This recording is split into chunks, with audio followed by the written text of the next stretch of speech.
याची जाणीव आपण सर्वांनीच सतत ठेवायला हवी।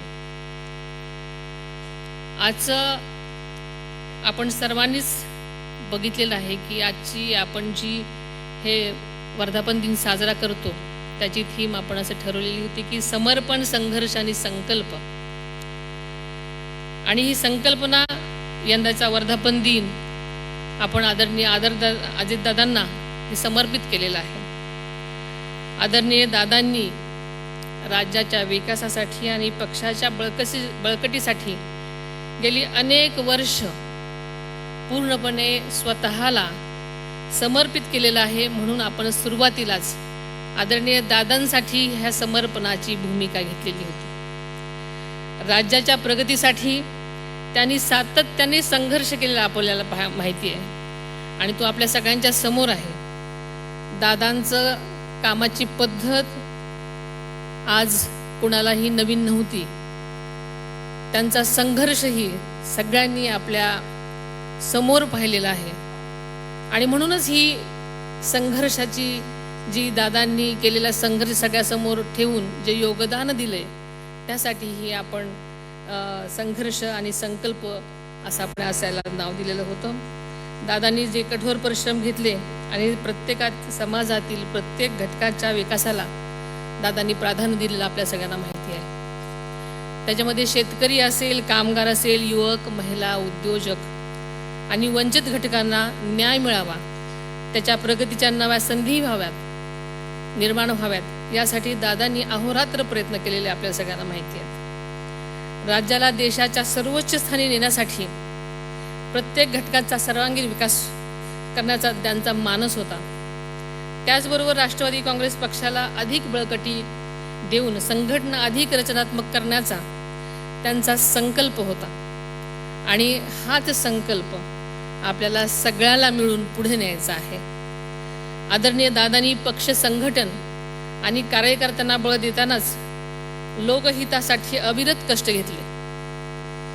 पक्षस्थितीबाबत त्यांचा असलेला कटाक्ष, निर्णय क्षमता, नेतृत्व, कार्यकर्त्यांवरील त्यांचा विश्वास आणि सर्वसामान्य जनतेच्या प्रती असलेली बांधिलकी ही दादांची कायमची शिदोरी आहे।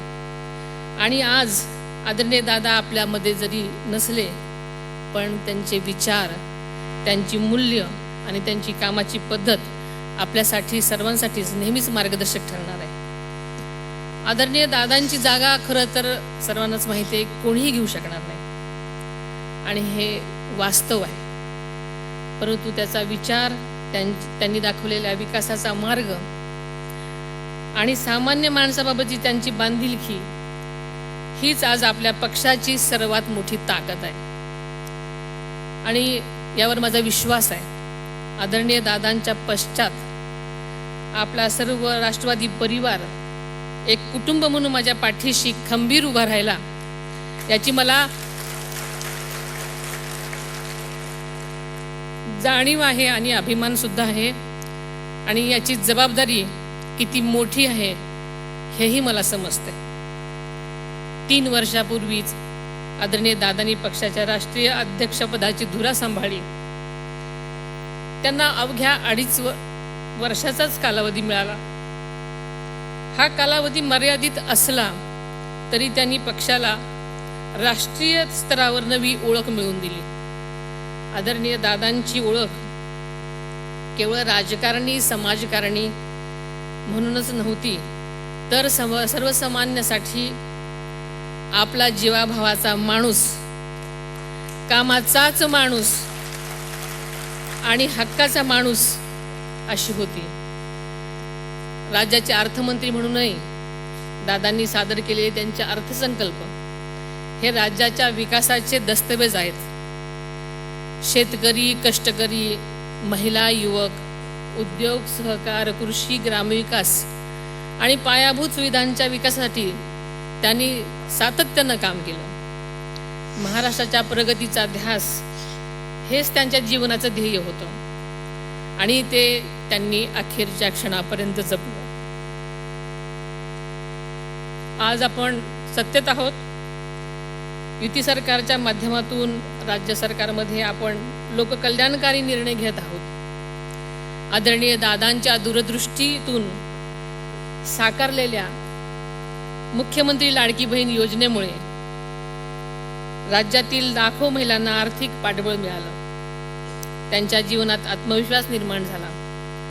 आता एकल महिलांसाठी सुद्धा स्वतंत्र योजना आणण्याचा निर्णय राज्य सरकारने घेतलेला आहे। नुकताच आपल्या सरकारने जगाचा पोशिंदा बळीराजासाठी सुद्धा कर्जमाफीचा क्रांतिकारी निर्णय घेतला आहे।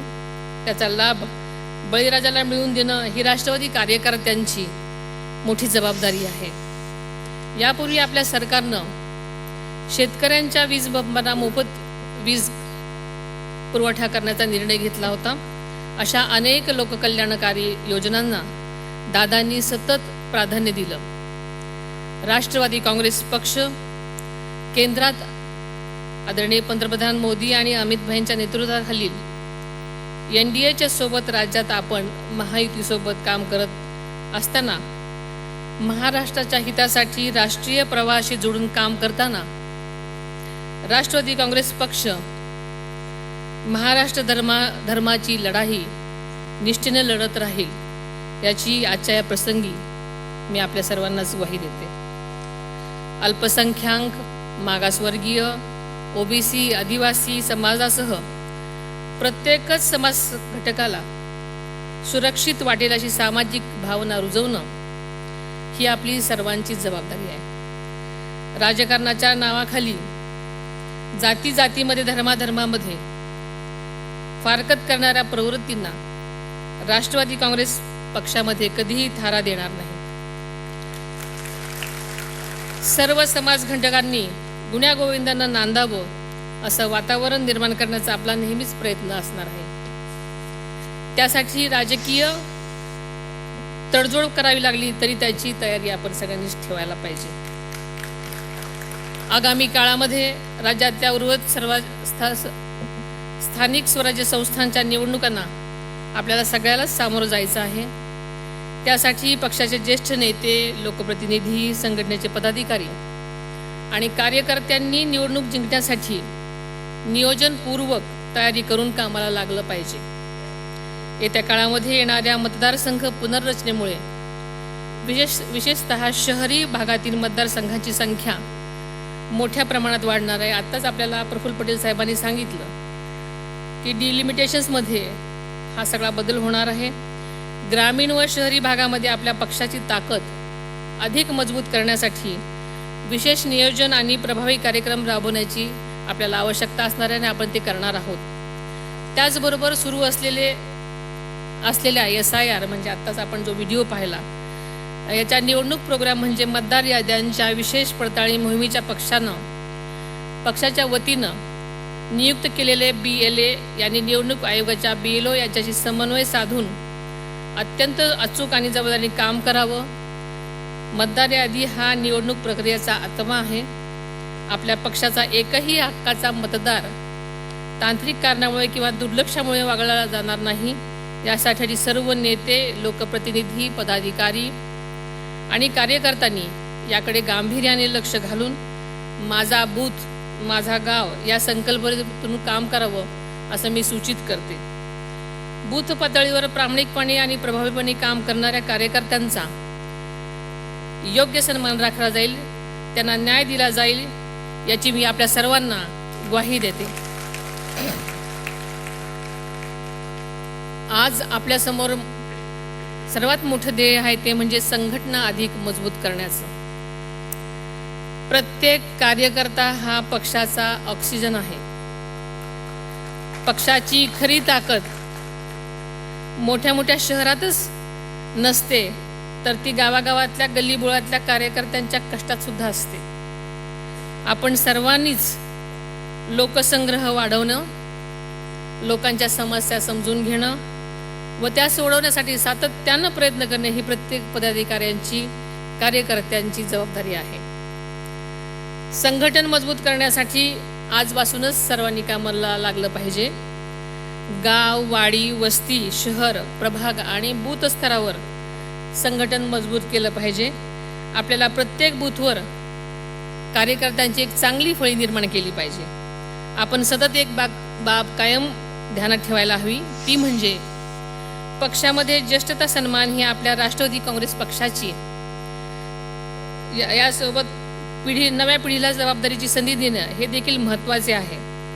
ज्येष्ठांचा अनुभव आणि युवकांची ऊर्जा याचा समतोल आणि समन्वय हीच आपल्या यशाची गुरुकिल्ली आहे. ज्येष्ठांचा आदर, महिलांचा सन्मान आणि युवकांना आधार या त्रिसूत्रीनुसारच पक्षाची भविष्यातील वाटचाल राहील, याबाबत कसली शंका बाळगण्याचं कारण नाही. आपल्याला माहिती आहे, राष्ट्रीय अध्यक्ष म्हणून गेल्या 4 महिन्यात मी ही जबाबदारी अतिशय वेगळ्या परिस्थितीमध्ये घेतली आणि ही जबाबदारी घेत असताना मला नक्कीच येणाऱ्या सर्वच गोष्टींची जाणीव होती.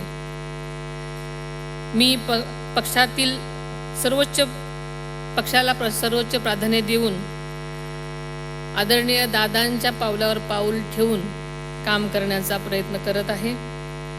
प्रत्येक पदाधिकारी कार्यकर्त्याची निष्ठा, परिश्रम आणि समर्पण माझ्या लक्षात आहे. योग्य वेळी प्रत्येकाला न्याय आणि संधी मिळेल याची खात्री मी आपल्या सर्वांना देते. आतापर्यंत पक्षामध्ये जे घडलं प्रत्येक वेळी मी सगळ्यांना समजून घेतलं, सावरून घेतलं. दादांनी त्यांच्या हयातीत सगळ्यांना, कार्यकर्त्यांना खूप समजून घेतलं, सगळ्यांचे हट्ट पुरवले, प्रेम केलं, मान सन्मान दिला, पदं दिली. जे जे म्हणाल ते सगळं त्यांच्या परीनं देण्याचा दादांनी प्रयत्न केला. यापुढे मी पक्षाच्या हिताला सर्वोच्च प्राधान्य देईन. कुणाचाही अनावश्यक हस्तक्षेप यामध्ये असेल तर नक्कीच विचार केला जाईल.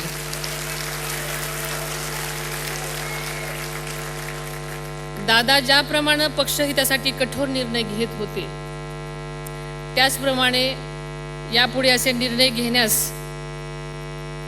खरं तर माझ्या स्वभावाप्रमाणे जड जाईल, पण नक्कीच न्याय देण्यासाठी दादांच्या पावलावर पुढे जाण्याचा प्रयत्न मी सतत करत राहीन. मला खात्री आहे पक्षाचे कार्यकर्ते, पदाधिकारी, सर्वच सहकारी हे पक्षहिताच्या निर्णयास माझ्यासोबत कायमच असतील आणि साथ देतील. पक्षात आणि सरकारमध्ये महत्त्वाची जबाबदारी सांभाळणाऱ्या प्रत्येक पदाधिकारी, नेत्यांनी आणि सर्वच आपल्या कार्यकर्त्यांनी अधिक जागरूक पद्धतीने काम करण्याची माझी अपेक्षा आहे. पक्षाची होणारी बदनामी होणार नाही याची जबाबदारी माझ्यासह आपल्या सर्वांचीच आहे. मला या संदर्भामध्ये कठोर भूमिका घेण्याची वेळ येणार नाही याची सर्वांनीच खबरदारी घ्यावी.